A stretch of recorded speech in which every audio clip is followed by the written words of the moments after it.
We also have lots of cool onboard features here. We have very easy access to the cue points. So being able to jump to a specific part of the song.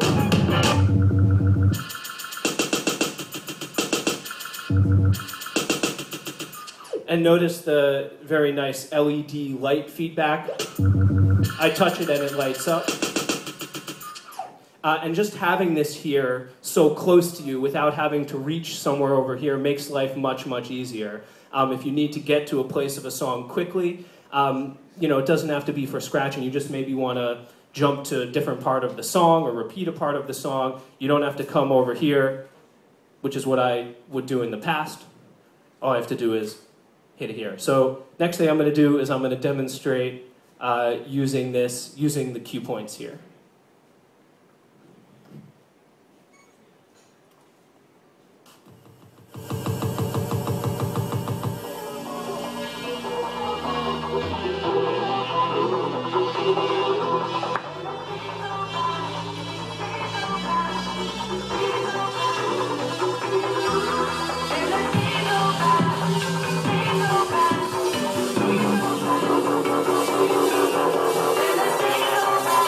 We also have sync right on the mixer.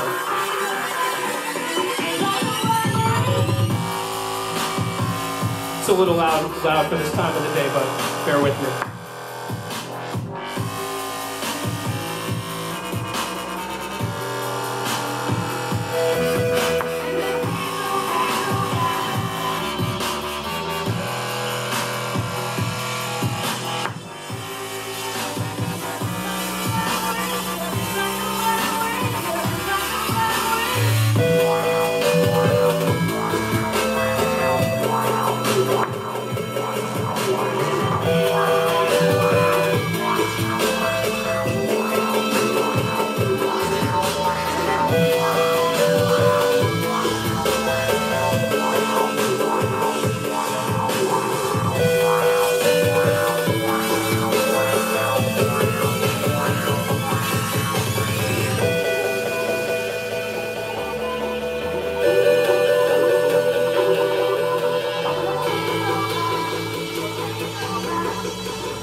Yeah.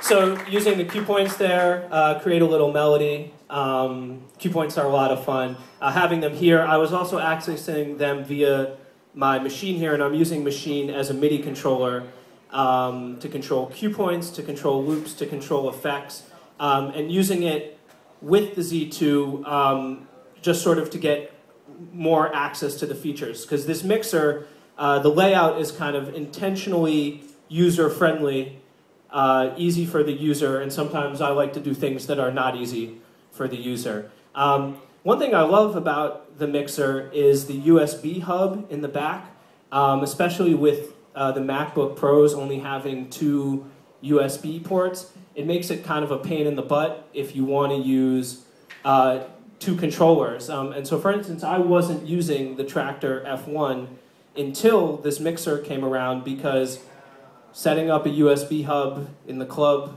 for me, that's kind of annoying. Maybe for other people it's not as annoying, but having this really makes life so easy.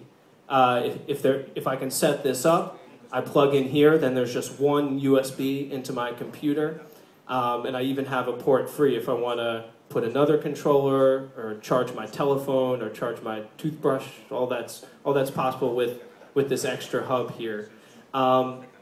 So yeah, I'm using Machine as another MIDI controller. I'm having it plugged right in. Now, so far I've been doing only 2-channel stuff.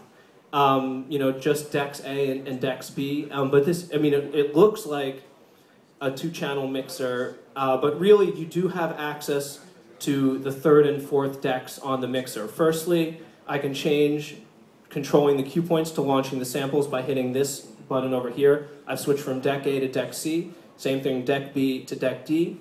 Then I have a volume control over here for the deck.